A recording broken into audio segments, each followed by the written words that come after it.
Shalom,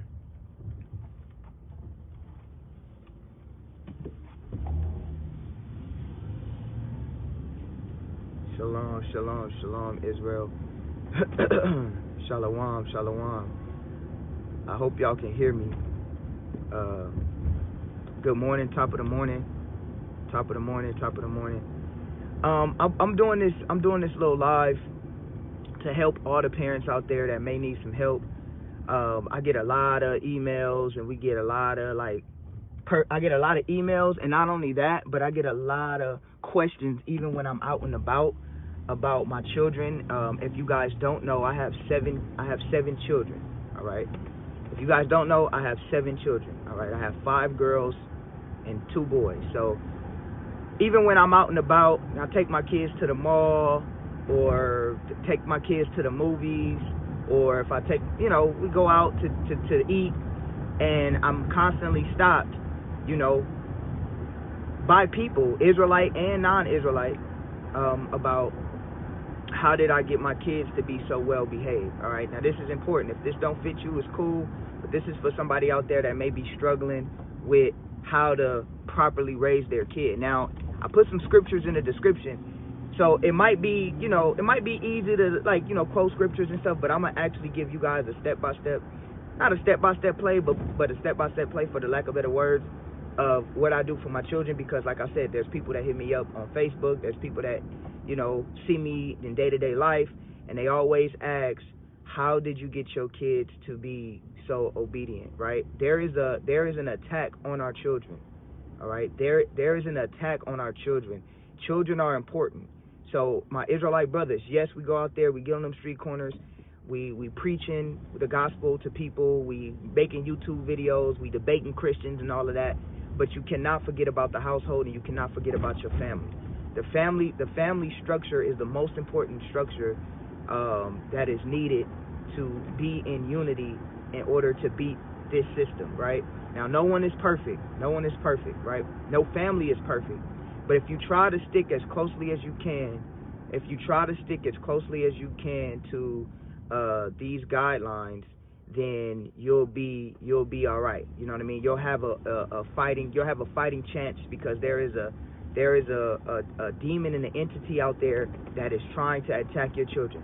So let's just jump right in it. The first thing of why my children behave the way they behave, and there's no order to it, but I'm gonna address this first. The man and the woman have to agree together. All right? The man and the woman have to agree together. If the man and the woman do not agree together, it's going to be harder to raise your children in the same morality that you have. All right? Brothers, if you have a wife that does not agree with you, this is why you don't get married off of looks. You don't get married because a woman looks good or any of that. You have to make sure that this woman, and vice versa for the woman as well, you have to make sure that your husband want to abstain the same type of morals and principles as you. If you don't have the same principles and morals as your spouse, raising children is going to be hard, right? And that's not even just dealing with, divorce or, the extreme. I'm not even talking about just the extremes. I'm also talking about just within the home. Just within the home. I'll give you an example. Let's say you have a wife that is a disciplinarian, or you have a husband that's a disciplinarian, right? And the other spouse is not a disciplinarian. And the husband or vice versa, the woman is like, okay, I gave my daughter a pop, or I gave my son a pop, or I put my son on punishment. If that child is able to go to the opposite parent and get its way, then that means you guys are not in unison, and that means that child understands how to work you guys against each other. All right? I can't comment enough how I see this in the Israelite community as well, not just in a world, right? Even in the Israelite community, where you got a brother or you got a sister and they have a child that is misbehaving, and it's like, well, I don't know why, but every time I try to discipline her or whatever the case may be, she never listens to me, or my son never listens to me, or vice versa. And when you try to discipline or whatever, and to get it in order, then you have that one spouse doesn't like it. they cringe their face. Like, say the mama pops the son and the dad is like, ugh. Or the dad pops the son and the mom is like, ugh. You know, that type of stuff. And then it's like, well, babe, can we just not? Or, babe, can we just not do? If you have that in your household, your child's going to sense that. Your child's gonna sense that. Hi, auntie. Yeah, I cut the locks. How you doing, auntie? I'm giving a little pointers of how I raise my children because people been asking. So hopefully this helps people. So if you got one spouse that is slack in discipline, then the child is going to know. The children are not stupid. Children are very smart. That's another thing. Don't think your child is not smart. Your child is smart. You remember when you was a child, you wasn't stupid. We didn't understand certain intricate things as being an adult, but we can look at things and know, okay, yeah, mom and dad ain't getting along on this, right?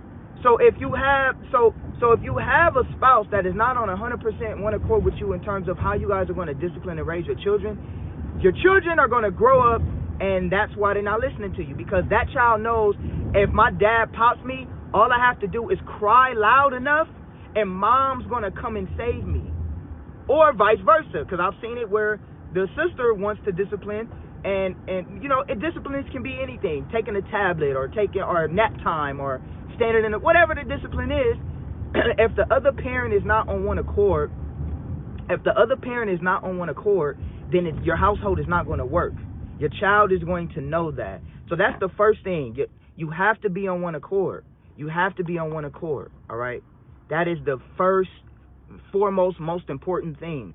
You can't have one spouse on this type of time and then the other spouse on this type of time, and then it's a tug of war of how y'all gonna do things in your house, right? If you have that, your children are gonna be out of control, right? And I see it all the time, and your kids are gonna use that against you. They're gonna know, when I see mom, when mom here, dad don't act like that, so I can run him up when mom's here because mom's going to protect me.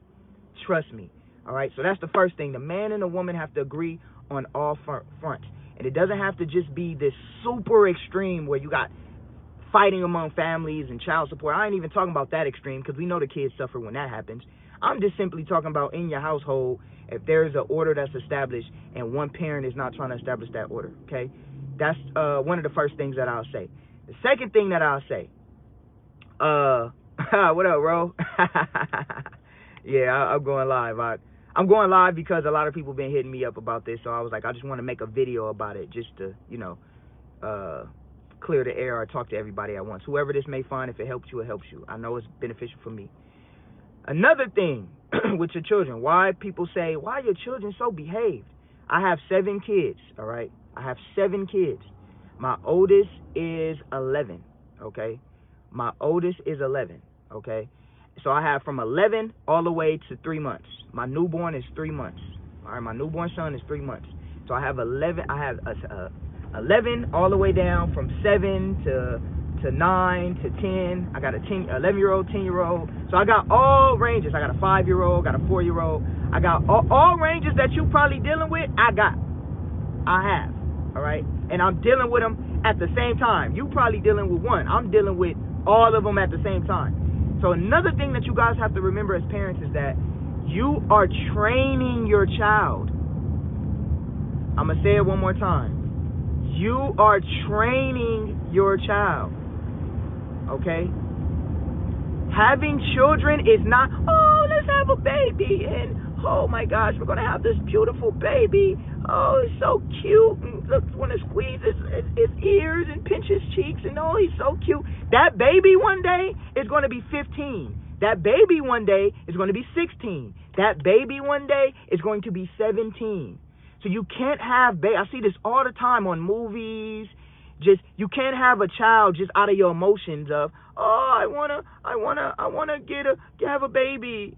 I wanna have a baby because it's just so cute and I'm just baby fever. Okay, that's cool, but know that having a child is training, and you're going to be training that child throughout its entire life.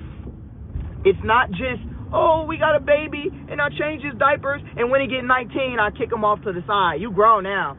No, that's a backwards mentality that a lot of black people have. I'm speaking specifically to black people because I'm black, right? And I grew up in homes around black people and stuff. We have this mentality when you're grown, I'm gone. I'm done. You know what I mean? Oh, it's training. You have to train your child, okay? I'm going to show you what that looks like. Training at different stages. I'm telling you, this is what me and my wife do. This is facts. Training at different stages, you have to apply different things. Training is not the same at all stages, okay? I'm going to say it again. Training is not the same at all stages. Training changes. So, for an example, when you have a 2-year-old, the training that you're going to give a 2-year-old is not going to be the same as the training that you're going to give a 15-year-old. Okay? I'm going to give you guys an example because somebody might be like, duh, that's self-explanatory. Well, no, it's not. I'll give you a good example. Some of y'all treat y'all 15-year-olds like 2-year-olds.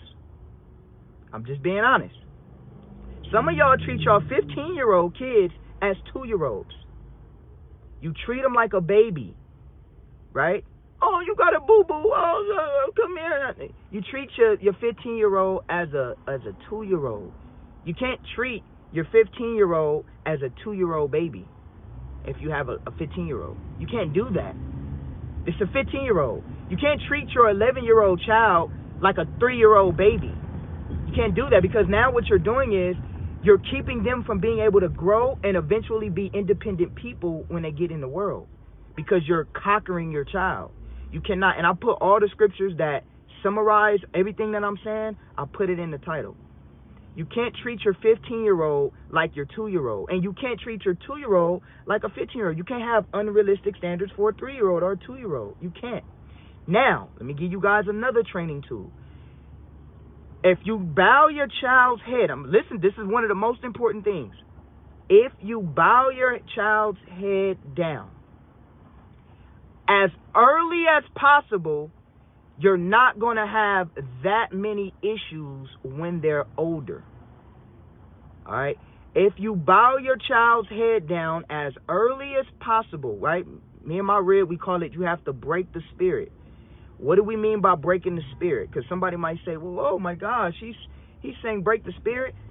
We know that every human being has pride. Your child has a sense of pride, and you can see that at 2 years old. You can see that at some kids. I'm gonna be honest. Some kids you can see it early, right?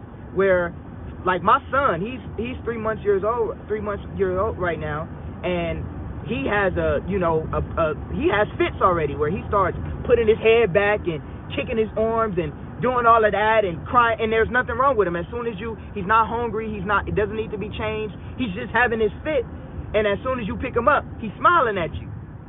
You know what I mean? My 3-month-year-old does that right now, where he's having a whole fit. He's kicking, he's doing all of that, and as soon as you pick him up and you look at him and you interact with him, he's smiling at you now, right? That lets me know that at 3 months, your child has a certain understanding, right? At 3 months, around 2 to 3 years old, 4 years old, your child is smarter than a primate. Now, I know that might seem like, oh, well, yeah, it's an animal, but that's big. That's a big deal, right? Our children, we as human beings, we get smarter than any other mammal on the face of the planet. Fast. It doesn't take us that long to learn. So my 3-month-year-old right now understands that, okay, if I flare my head back, if I scream loud enough or cry loud enough, right, if I get picked up, I'll get what I want and I'll be happy. I'll be smiling. So your children have a sense of wisdom. So my key is this. So when do I know when to discipline my children and give them a little pop on it? Because you can't spoil the rod. You cannot spare the rod. You cannot do that. You cannot spare the rod. I'm going to tell y'all this right now. If you're scared to give your child a pop, it ain't going to work. Listen, I'm talking about for my household.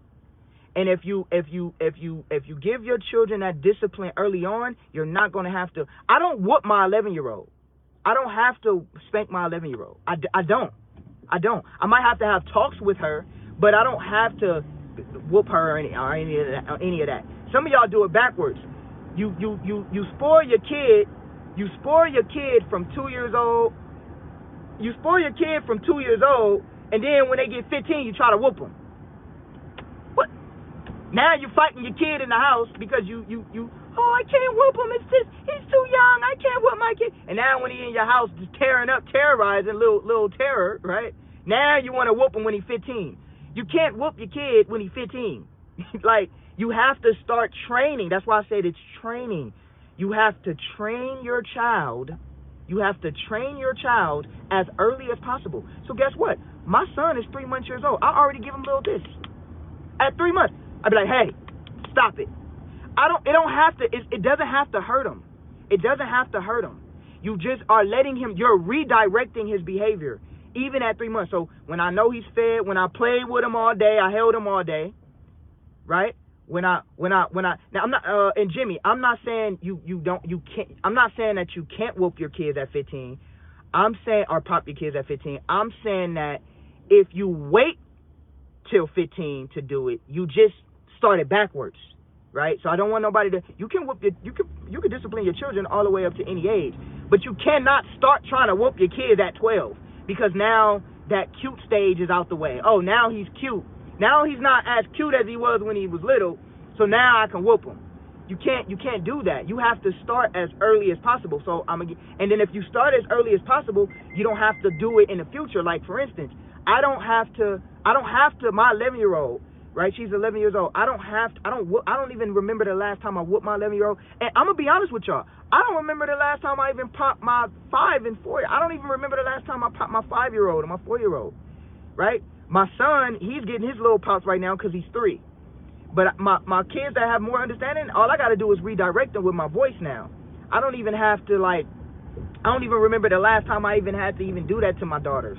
You know what I mean? My son, yes, because he's 3, so I'm redirecting him. So what I'm telling you is that when your child starts to get understanding, right? So I'm using mine as an example. My son is 3 months old. When he's fed, he's changed. I've played with him. He's been held. And he starts having these fits, especially when he starts having these fits when you holding him. When he starts putting his back and putting his head back and doing all of that, you just give him a slight on the thigh. You don't have to hurt him. Just give him a little on the thigh, and he's going to get startled, and that's going to redirect his behavior, and you say, no. That's what you do. As early as some people, I don't have a time period. It's when they have understanding. You have to watch your children. That's another thing. You have to be able to be in sync with your child.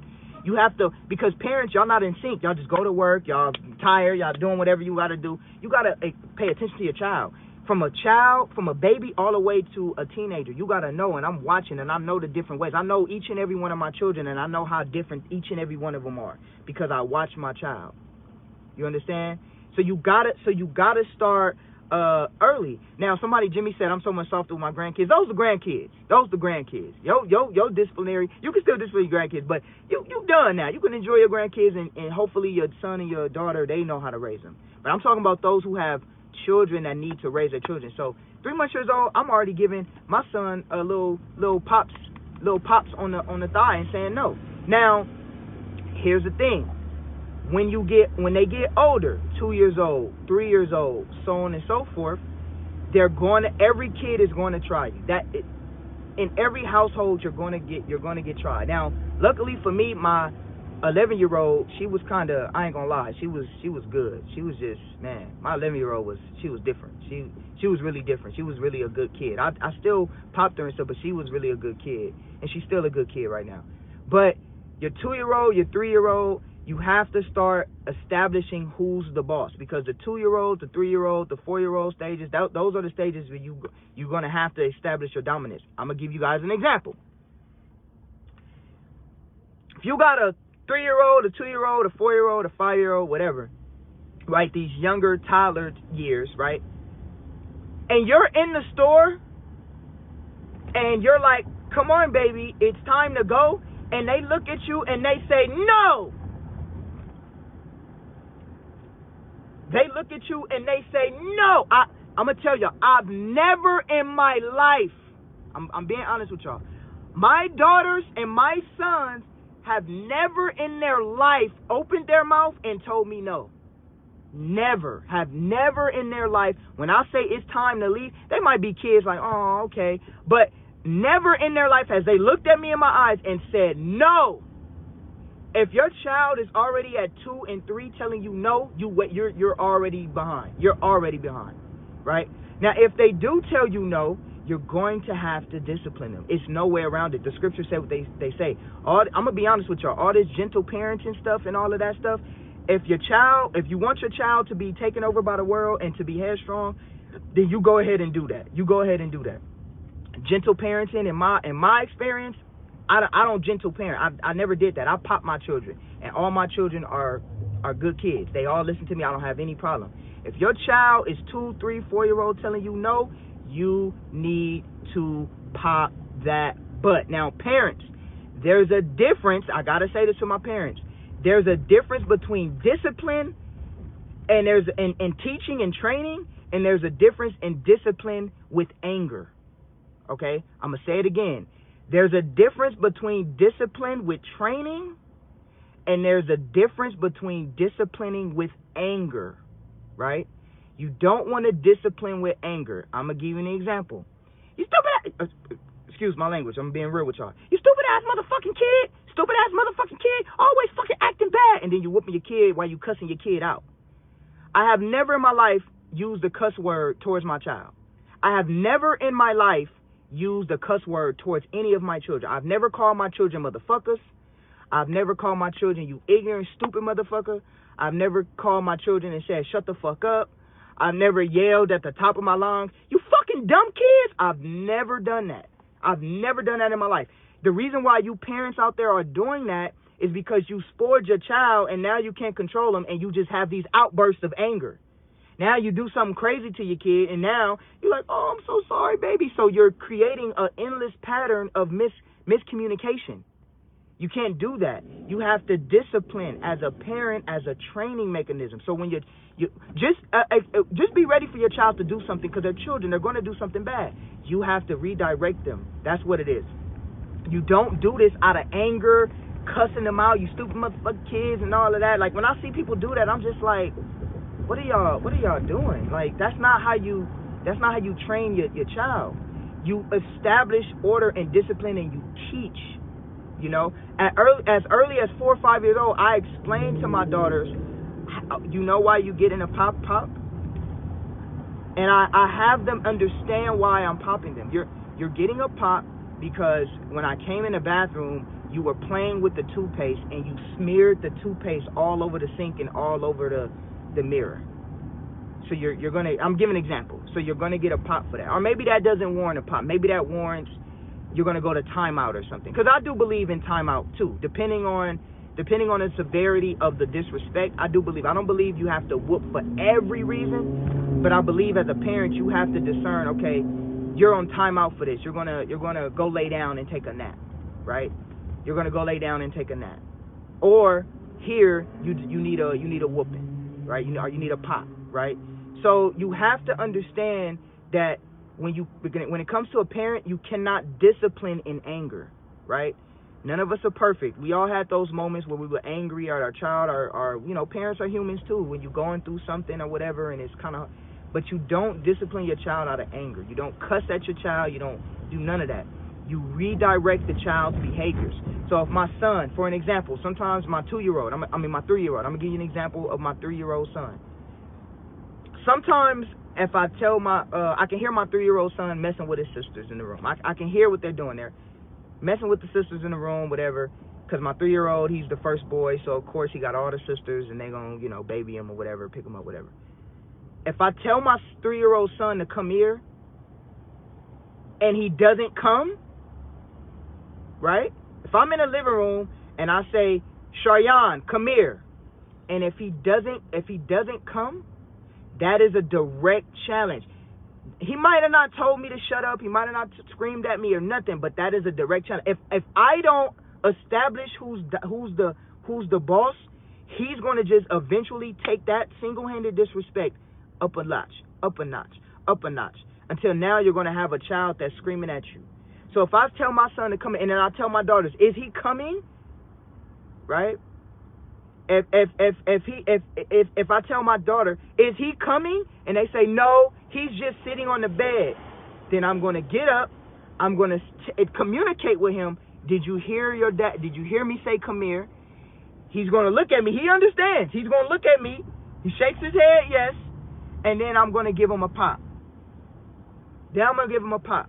And then I'm going to say, when I tell you, and then I'm going to speak to him. And I'm going to say, when I tell you to come here, this is at 3 years old. When I tell you to come here, you come here. Now, I the same as my 3 month. When I pop him on the leg, when I'm redirecting him, I'm training him already. So my 3-month-year-old is already trained to know, oh, this is redirection. As they get older, you change the severity of it. Yes, I pop my 3-year-old a little harder, but I do it out of a sense of training. Did you hear me say, come here? My 3-year-old is smart. I got videos of him reading and all that, communicating. He know rap songs and all that. My son know he's smart. 3-year-olds are smart. They're not, get out of that, oh, this is my baby, it's a baby. They're smart. You got 3-year-old girls that know how to twerk on Facebook, on social media. They know how to twerk. You know, this is facts. You got 3-year-old little girls that know how to twerk. They emulating twerking. So if they can learn how to twerk, they can learn how to listen to you when you tell them to come here, right? So if my son doesn't come here, yes, that deserves a pop because you're directly being disrespectful. And what I'm going to do is I'm going to teach you and show you why I'm whooping you or why I'm popping you, right? If your child tells you no, anytime a child uses the word no, that is a direct line of popping. Yes.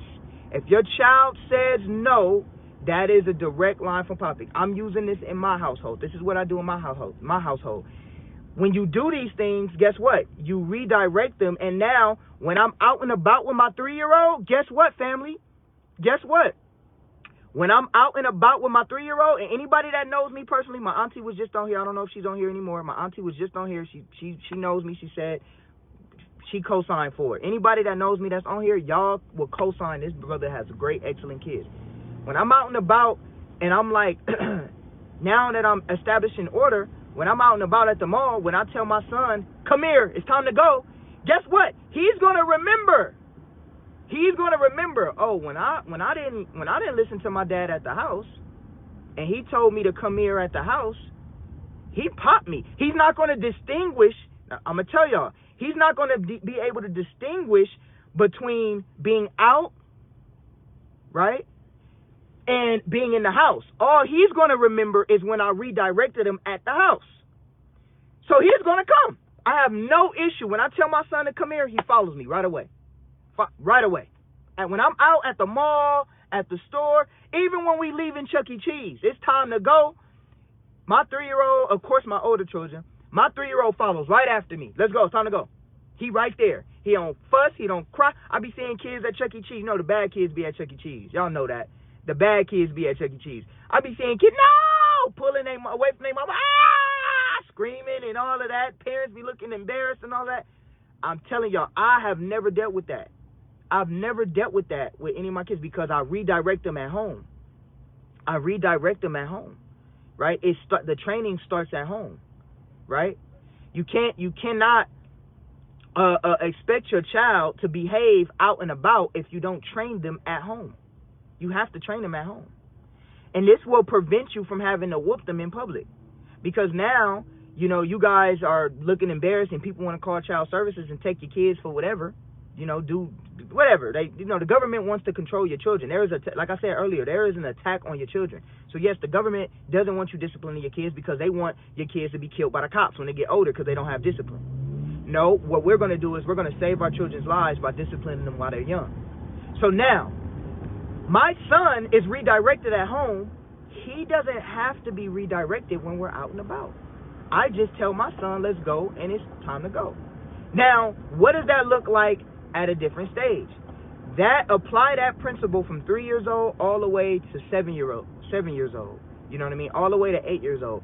If you apply that principle of certain levels of disrespect you correct at a young age, You're not going to have to do it when your child's 12, when your child's 13. You're not going to have to do that. I don't have to discipline my 11-year-old daughter. All right, so that's the first thing. Now, another thing. Well, Ratazan, I did all of that. Let's say Ratazan. Now, pay attention to this, family. Ratazan, I did all of that, man. I trained him when it was young, and my daughter was such a sweetheart, man. My daughter was such a sweetheart when she was 5 and when she was 4. And then, you know, when she was 3, I had no issues with my baby. But now my daughter didn't turn 13 in them teenage years, man. My daughter is 11, my daughter 12, and now, bro, she just mad disrespectful. And I just don't know what to do, man. I just don't know what to do. I don't know what to do. Well, I'm gonna be honest with y'all. I always ask them these 2 questions. Well, really, just one question. All right? I asked them this one question. Does your child go to public school? I'm going to say it again. Does your child go to public school?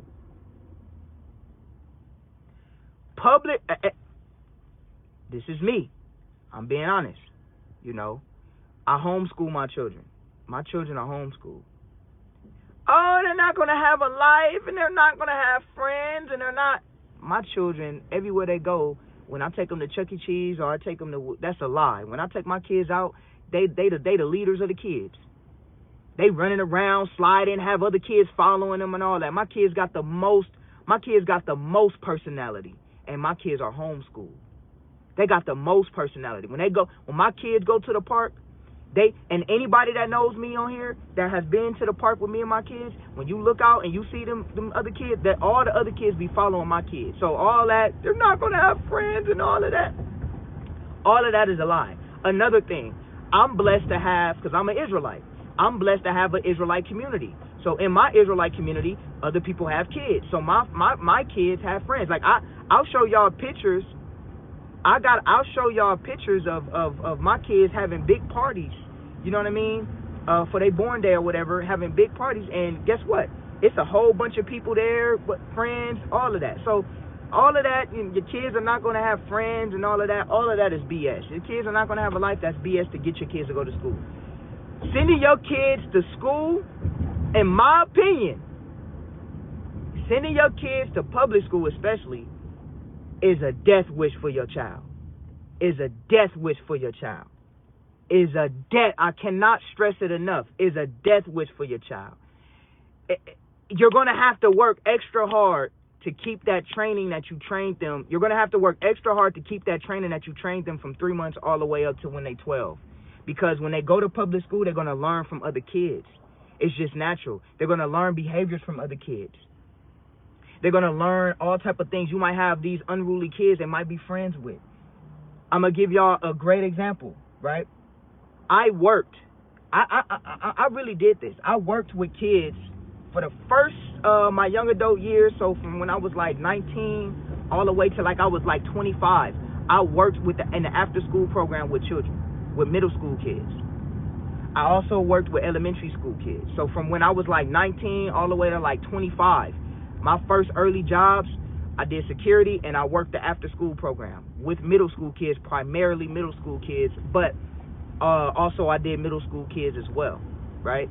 And I never had really no problems with my children getting them to respect me, but that's a whole nother story. I just want to deal with what I've seen at these middle school campuses, and the elementary school campuses. I remember, right, at Perry Middle School, y'all listen to me, this is true. When I seen those 6th graders, right, when I seen those 6th graders walk into that middle school campus, I remember, I never forget this young girl. I don't even remember her name, but I remember her face. This young girl was the most innocent girl that I've seen. She had a rolling backpack. She had on a school uniform. She was the most innocent girl I've seen. She had books in her hand. She had the little innocent hairstyles. 6th grade. 6th grade. By the time 6th grade was almost finished, y'all, I gotta be real with y'all. By the time 6th grade was already finished, they was catching this little girl giving fellatio in the bathroom. By the time 6th grade was almost over, they was catching this little girl giving fellatio. Y'all know what fellatio is, in the bathroom. I gotta give y'all the truth, man. I gotta give y'all the truth. Her entire innocence, she was fighting. She was fighting, squabbing. She was hanging with the other little girls. I gotta give y'all the honest to God truth. This is only 6th grade, y'all. She just got out of 5th grade. This is an elementary school kid. She giving people fellatio in the bathroom and fighting and boxing and all of that. Her innocence had been totally ripped away from her. Her innocence had been totally ripped away from her. When I seen that right there, and I seen the things I seen in middle school campuses, primarily, and elementary school campuses too, but primarily middle school campuses, I knew right then and there, nope, I'm never sending my kids to school. I'm never sending my kids to public school, and I'm never sending them to even private school. Let me give y'all an example of private school, right? This is an example of when I was in school. Private schools ain't no better. I had homies that went to private school when I went to school. I had homies that went to private school. They were doing the same stuff they was doing in public school and private school, right? Even watch this. Even if you send your daughter to an all-girl school or you send your son to an all-boy school, I don't even trust that because of the whole little, you know what I mean, LGBTQ situation going on. You don't know if your son gonna be turned out, and you don't know if your daughter gonna be turned out. Each way, I've seen that happen too, where little girls join the basketball team in high school, and next thing you know, they got a girlfriend now. I've seen all of this influence, and they mom and dad don't even know. Hey, mom and dad, they go home like regular. But you thinking your child is good. The whole time you thinking your child is good, and you ain't even knowing all the mischief that they getting themselves into. So I made it up in my mind right then and there. I'm going to have complete, because what you guys got to understand as parents is that it's all about influence. It's all about influence. Okay? It's all about influence. The person that has the better influence over your child is the person that wins. I'm going under a tunnel, so if I cut out, I'll be right back. But y'all have to hear me on this. I'm going under a tunnel, so if I cut out, I'll be right back. But the person with the most influence wins, because the white man knows that this is a mind game. If he wants the mind... All right, I'm back. He wants the minds. My bad, y'all. He wants the minds. That tunnel messed me up. He wants the minds. This is a mind game. The white man wants the minds of your child. I'm going to say it again. The white man wants the minds of your child. Okay? So this is a mind game. So you guys, parents, you gotta educate yourself. If you're not ready to fight a battle, you're not ready to be a parent.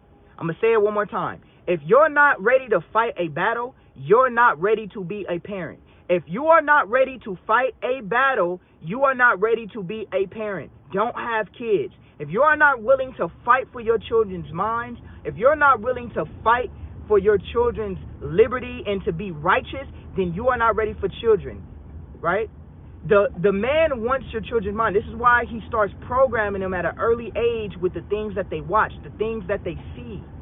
Okay, this starts at an early age with the things that you watch, the things that they watch and the things that they see. That's why I don't let my children watch certain things.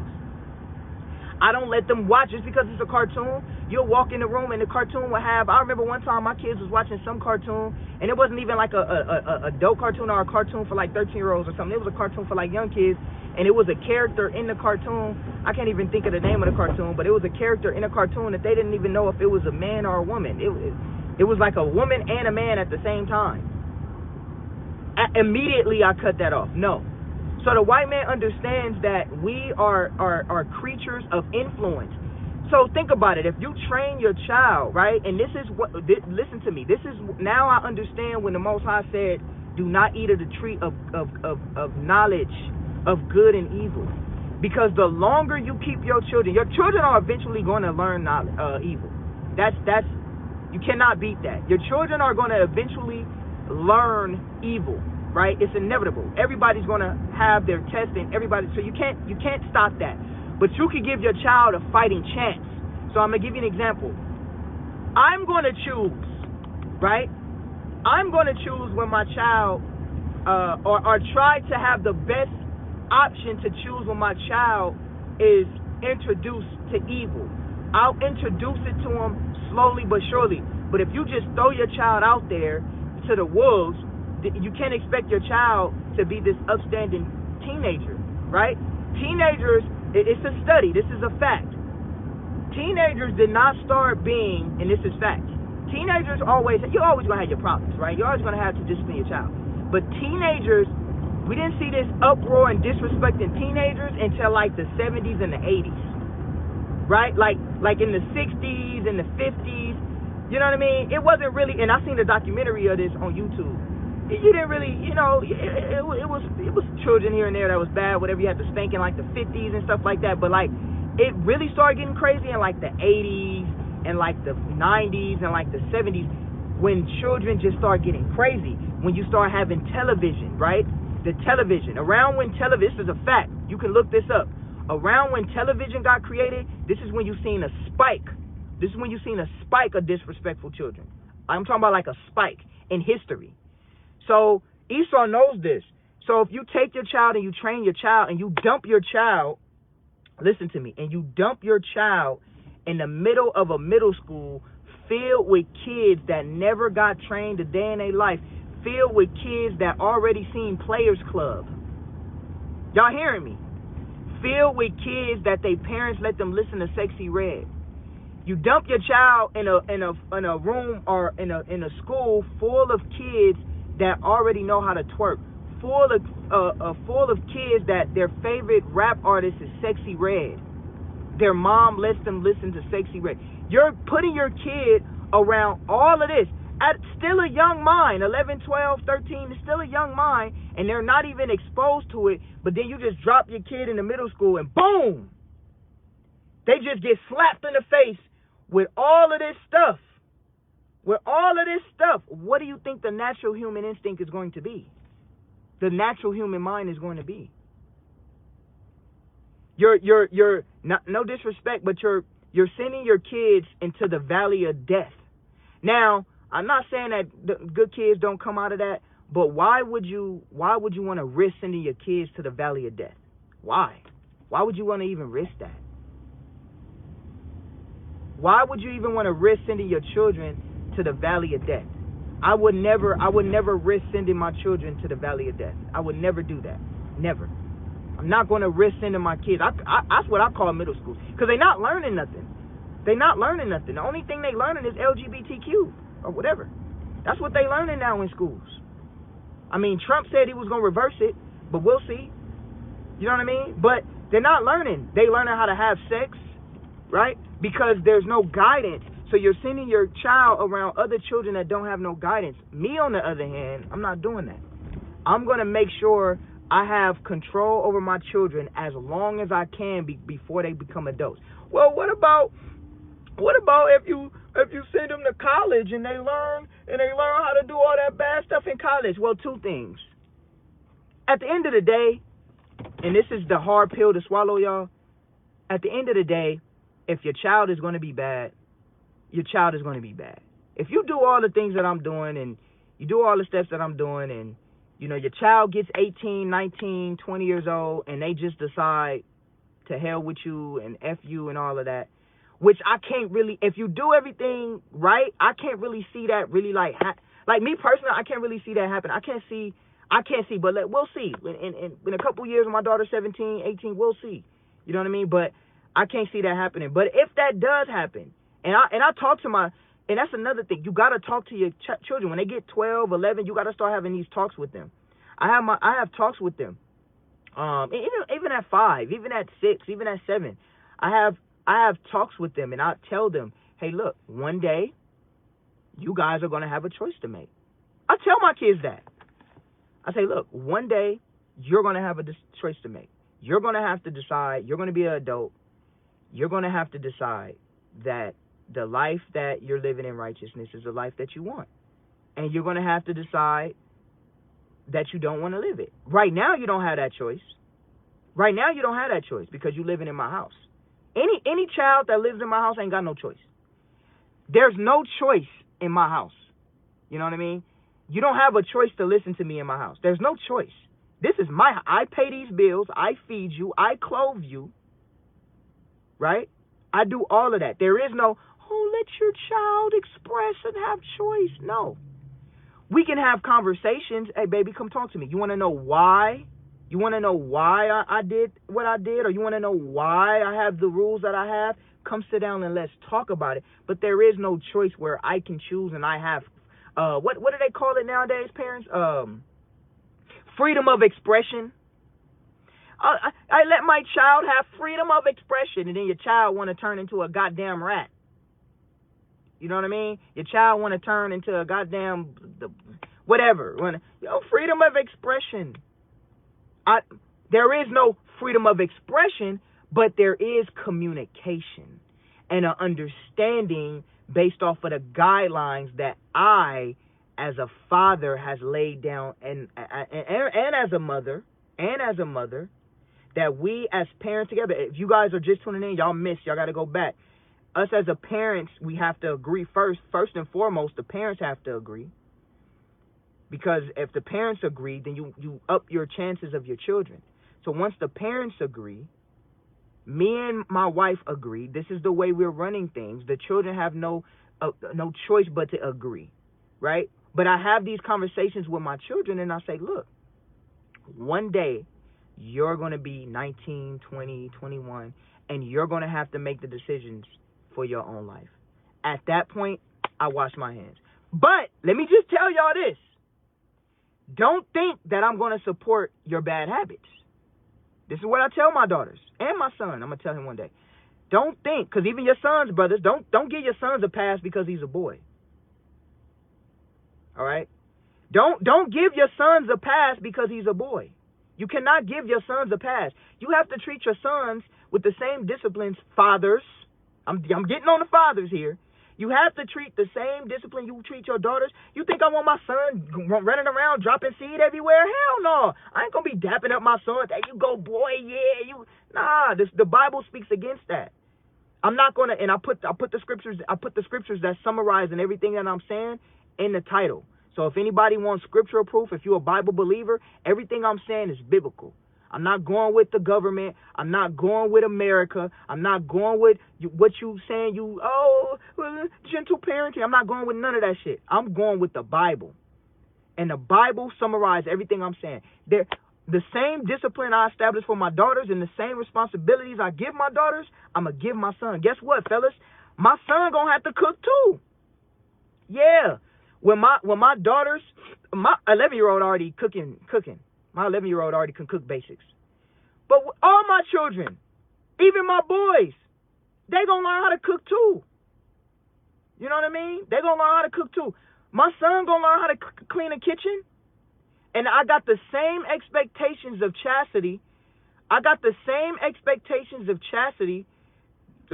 That I have for my daughters and my sons. It's the same levels. I don't want my son out there dropping seed everywhere and I'm going to pound him up. All right? There is no boyfriend, girlfriends in my house. No, there is none of that. Now, I'm not saying that you can't. Of course, they're humans. They're going to like somebody. But dating for an 11-year-old? Back up. Dating for an 11-year-old? Half of y'all 25 and y'all don't know how to date. How you going to think an 11-year-old and a 12-year-old going to know how to date? Oh, my little 12-year-old got a little boyfriend at the school. What? What are you talking about? I'm not saying that a person can't like somebody. My daughter, yes, my daughter has come up to me and told me and expressed to me that I like somebody. Yeah, my 11-year-old, she's a human.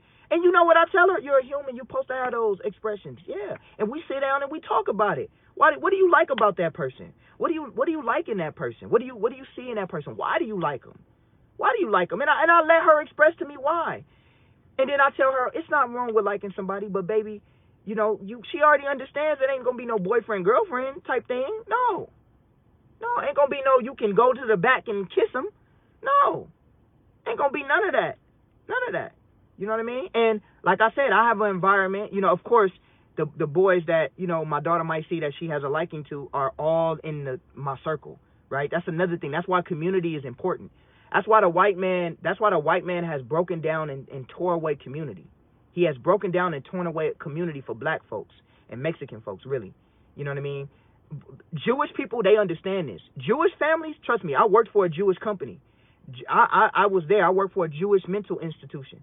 And I was there one-to-ones with Jewish patients, and I used to go to their little bar mitzvahs and all of that. Oh yeah, them Jewish people, they have a bubble that they create and that they watch over, and they have all of that. All the stuff that I'm telling y'all, Jewish people do this in their households. And this is why their kids at a higher rate are more successful than our children. At a higher rate, because they understand community. So what I'm trying to tell you guys is that as an Israelite, I'm blessed to have community. So any young boy that my daughter sees, his father already is a plus, which is a plus. His father is already going to be in line with what I believe. So that's already a plus. So when my daughter sees a guy, I like him, whatever. Okay, why do you like him? But there is no dating. There is no courting. There is no none of that. And now if I'm at a feast day, I can watch over it. I can sit at the table and I can watch. And there's different eyes because there is a community, right? This is a community. But when you don't have community and you just drop your kids off in the middle of nowhere or whatever, you're setting your child up for failure. So in my household, I have these conversations with my children. One day, you're going to be old enough and you're going to have to make your decisions. But if you choose, as a parent, to make a decision, don't think I'm going to bail you out of that. If I train my son from a child all the way to 19 years old and he chooses to go and join a gang at 19, at 20, he ain't never been raised about gangbangers, none of that, and he chooses to go join a gang at 19, 20, and he goes to jail, I am not bailing you out. You have to feel what your father was training you all those years. Because now if I bail you out, you're going to think every time my dad's just going to bail me out. No, you're going to sit in there. You're going to do what you got to do. I'm not bailing you out because I trained you not to act like that. And if you wanted to go out there and act like that, then that is on you. For my daughter, baby, if you go out there and you get pregnant, don't think your dad is going to raise that child. I am not raising your child. You're going to do everything for that baby. And if he leaves you, if that dude leaves you for whatever reason, you're going to do everything you need to do for that baby.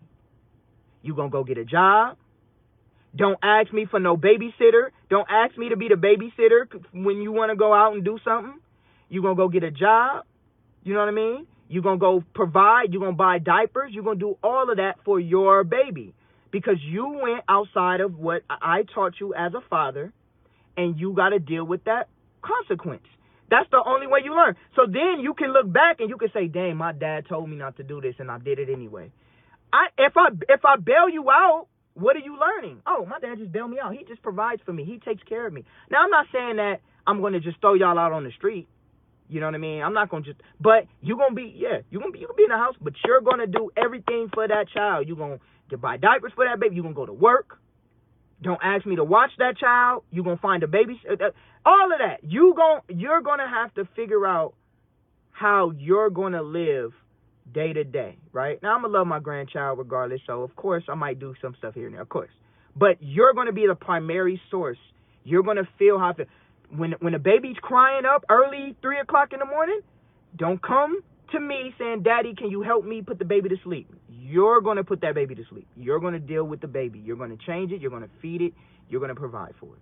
Because as a father and as a mother, I taught you and I trained you how to be. So I'm expressing this because this is for the people that say, well, your child going to grow up and just go to college and be wilding out and have a whole phase.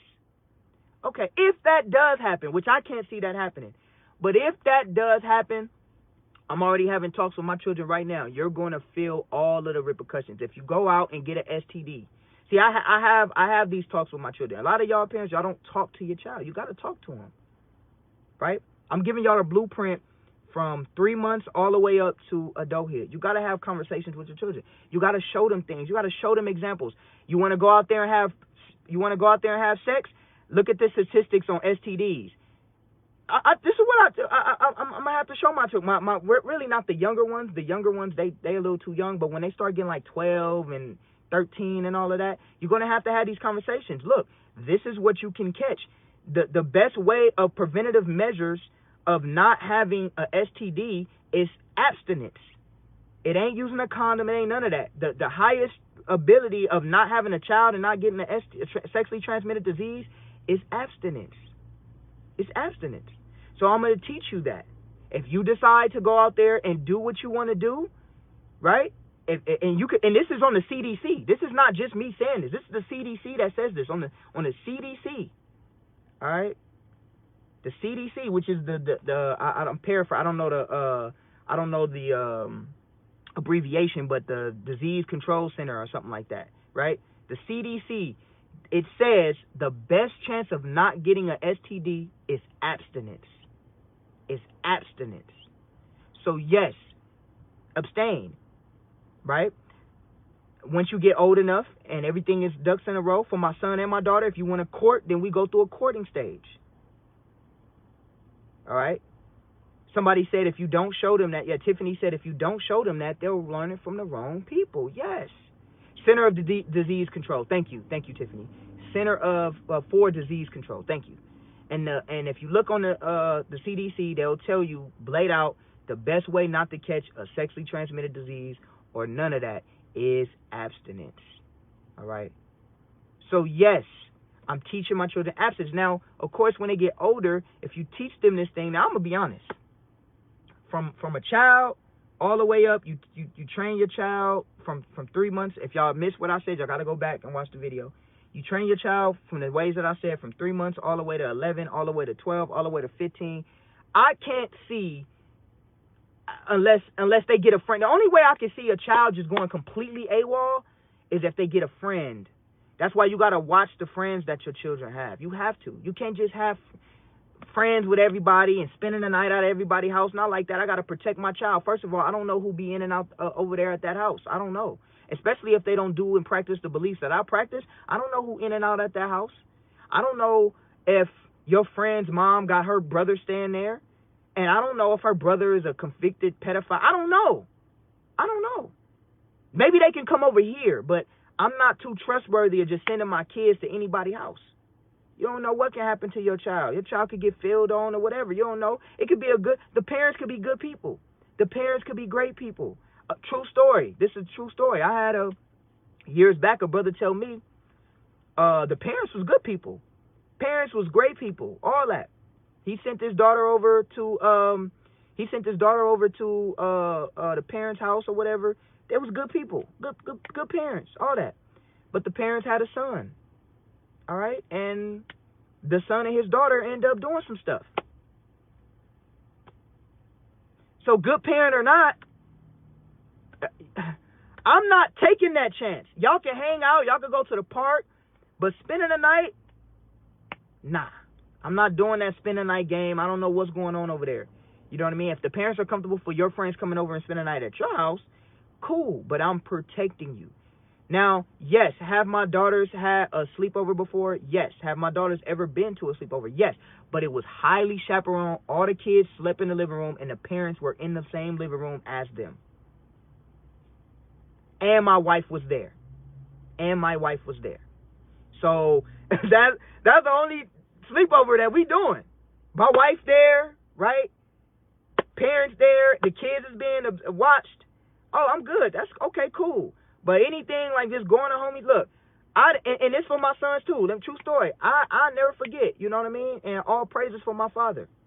All praises for my father. I remember when I went to when I was a teenager, And I went to homie's house, and I would tell my dad, yeah, we I'm gonna go to my friend's house. My dad in his mind thinking, oh yeah, they just gonna go over each other's house. Me and my homie, we everywhere. My homie had a car, we everywhere. My dad thinking we just probably playing video games at the house. I'm all driving around with the homie. I'm going to parties with the homie. My dad ain't even knowing.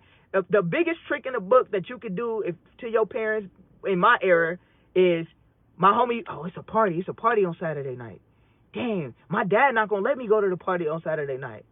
Dang, but my dad will let me spend a night at your house, and if I spend a night at your house on Saturday night, then we could go to the party. Because your mom cool with us going to the party. Your dad cool with us going to a party. We ain't even got to tell my dad about the party. Just tell my dad we going to spend a night. I've done this. Pop, if you see this, I love you. All right? Pops, if you see this, I love you. I'm going to be real. I told my dad, yeah, I'm going to go spend a night at a friend's house, and guess where I'm at? I'm at a party. I'm at a party. I ain't coming back. We ain't coming back home till like 12, 1 in the morning for teenagers. You know what I mean? So that's the oldest trick in the book. So no, if it's not highly chaperoned and supervised, I love my children. I'm not sending them there.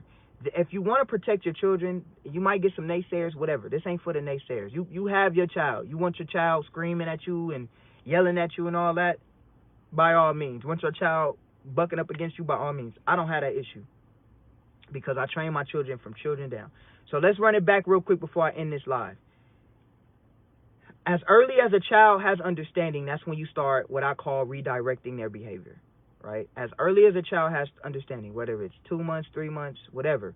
As early as a child has understanding, that's when you start redirecting their behavior, right? What I mean by redirecting their behavior is you give them little pops on the leg, right? If a child is 3 months old and you can tell that they having a fit and there's nothing wrong, right? That don't hurt, but it's redirecting them. It's starting them to make them know, okay, and you tell them no. Redirect their behavior. 3 months. My son is 3 months and I'm redirecting his behavior now, right? Because I can tell he knows how to have a fit. And at that moment, the fact that you know how to have a fit, that means you have wisdom, a certain level of wisdom to understand. And I'm going to teach you that I'm going to always redirect your behavior. So my son started bucking up 3 months, redirecting his behavior. When they get in them 2-year-old, 3-year-old stages, you have to discipline them in the household. You cannot take them out and start thinking that you're going to discipline them. You have to discipline them in the household. So for an example, if you tell your son or your daughter to come here and they don't listen to you, you redirect their behavior with a pop, a harder pop now, or a timeout, whatever. But I'm depending on the disrespect, depends on the severity of the discipline. But if they tell me no, they're not doing something, I'm gonna pop them on their little butts. I'm going to pop them on their little butt. That's what I'm going to do. So now when I take my child out and about and I tell him, let's go, I don't have to worry about fighting with a 3-year-old, trying to pull a 3-year-old's arm. Come on, let's go, please, let's go. I don't have to do that. I don't have to fight with him. I don't have to do that anymore. Excuse me, not anymore. I've never had to do that because I redirected them at home. I used the house as a training ground, and then the out and about is the actual real simulation. The house is the training ground, and being out and about is actually the real simulation. So when I'm at home, I'm training them at the training ground, and then when I take my kids out, guess what? I don't have to fight with it. It look crazy as a 31-year-old man, a 32-year-old man fighting with a damn 3-year-old to let's go. I don't have to do that because I redirect that type of behavior at the house. Okay? I don't have to do that. Right? What are some of the other things I touched before I go ahead and end this live? Redirection. Oh, don't wait until your child is 15 years old. Don't wait until your child is 15 years old to now decide that you're going to whoop them. Don't wait till your child is 15 years old and now you decide you're going to whoop them. After all the years of you letting them do whatever they want, now they're not cute no more because now something else we talked about, oh, they're so cute and all that, and then I can't. Now they're not cute no more at 15. Now you deciding you want to whoop them, and now you fighting in your house because your 15-year-old is like, what the hell? You don't do that. You train them from a child. So So now they can get older. So the older they get, the more you don't have to. I don't have to whoop I don't remember the last time I whooped my 11-year-old, my 10-year-old, my 5-year-old, my 7-year-old, and even my 4-year-old. She got a little pop the other day, but that's because she did something she knew she wasn't supposed to do. But it wasn't even super bad. Like, she was just super disrespectful. But I can't remember the last time I really got on them. Like, really had to. I don't even have to do that no more because I've trained them already to have a certain level of understanding. So as they get older, it just get easier. Now we can have conversations. I don't have to pull out a belt and do all of that. Yeah, the voice alone does it now. Exactly. Yes. Now all I got to do is just talk. Because I've trained them mentally on how to be. Absolutely. I don't have to do that. So don't wait till you 15 and now you want to whoop your kid because now the cute stage. Because a lot of y'all can't whoop y'all children because they cute. Oh, so I can't even. And then if you whoop them, at 2 years old, 3 years old, and they start crying loud enough, I'm sorry, I'm so sorry. What kind of establishment is that establishing when you do that? Oh, I'm so sorry. You saying you whooped your child for being bad, and now you cockering your child. You're mixed emotions. You can't do that. Every time, I didn't say this earlier, before I end, every single time I whoop my children, I make them go lay down and take a nap. I don't pick them up. I don't hug them. I'm so sorry. I don't do any of that. I don't care how loud they cry. When I whoop my children, pop my children, discipline my children, guess what? They gonna go lay down. Every time. Now go lay down. Bop, bop, bop, bop, bop. Go lay down now. And then when they wake up from that nap, because that's that good nap. That whooping nap is that good nap. When they wake up from that nap, then guess what? Okay, now I talk to them at an early age, 5 years old, 4 years old. Why did daddy have to whoop you? Why did you get in trouble? And have to take a nap? Well, because I did X, Y, Z. Because I took the toothpaste and I smeared it. Okay, you know not to do that now again, right? Yes, I'm not going to do that again. Okay, because if you do it again, you're going to get another pop, and then I'm going to put you to bed. Right? So every time I discipline my children, they got to go into bed. I don't let them play no more, none of that. They go and they lay down so they can understand what they just did. Okay? And communication is key. Another point before I end. Don't discipline your kids out of anger.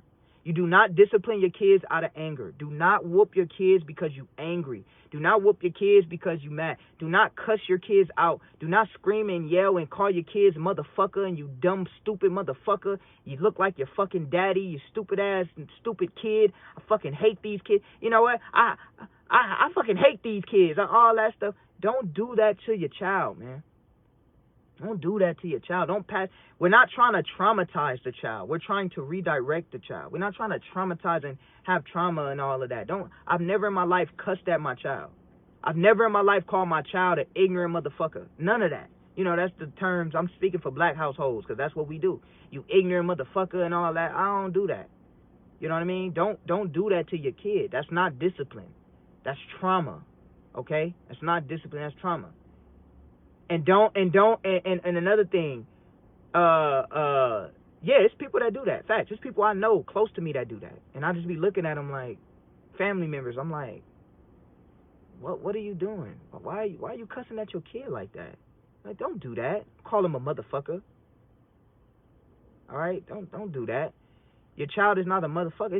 Your child is just learning. And it's all good if you still learning. It's cool. We all learning. But don't cuss at your kids. You want to say it with me, y'all. Redirect. You want to redirect. Redirection is you're communicating and you're disciplining at the same time. But you're communicating with love, but you're also disciplined. It's a balance. You don't want to be too far right and you don't want to be too far left. You want to have that perfect balance. All right, parents? And this is why I'm doing this for the parents. And all those that need help, because I have good children. All right? So, and you got to be one accord with your spouse, all right? One of the most important things, so that you can implement all of this in the household. Because if one spouse don't want to do it, and then one spouse babying and cocker the kid, and one spouse whoops the kids, you're just going to have an unbalance in your household. So you got to be balanced in your house with your spouse too, male and female, right? But you don't want to yell and discipline your kids out of anger. You want to redirect your children, all right? And just understand this. having children is a lifelong journey of training. The training never stops. Your children are going to make mistakes when they get grown, all of that. You have to be there to train them. You have to be there to train them. But you want to start the training early.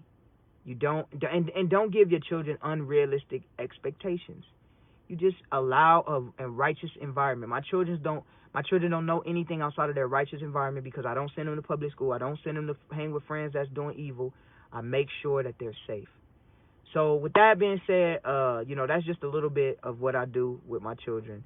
Make sure that y'all go back, take that. If you want to know how my children behave, you know what I mean? That's what I do. That's exactly what I do. If y'all want to have them kids that's fighting you at the Chuck E. Cheese and all that, then that's good. All right? That's good. You have that. I don't have that problem. When I'm out and about, my kids, they follow me like how little ducks follow the mama duck. You understand? Y'all want them little bad kids. Y'all want little bad kids that's, fuck you, Mom. Fuck you, Mom. Mom, shut up. No. Screaming, no, leave me alone. All that. Y'all want to deal with that? Y'all go deal with that. Me, I ain't dealing with it. And this is what I do with my household. And I have beautiful children. I have beautiful, well-behaved kids. Facts. You know what I mean? So, man, it's so much more to go into. It's so much more to go into on this topic, but man, I might have to just keep doing this for the parents and actually go into some other things, because like I said, you could go into each stage can have its own, each stage for the child can have its own criteria that you actually talk about. I just tried to cover it broadly, just a couple, but that's how I do. That's how I do. So without further ado, I love y'all. I ain't gonna keep y'all that much longer. Y'all stay up. If y'all got any questions, y'all can hit me in the inbox. Let me know. But that's some of the things that I do to train my children. Until next time, love y'all, family. Feel free to hit me up if y'all got any questions. Shalom.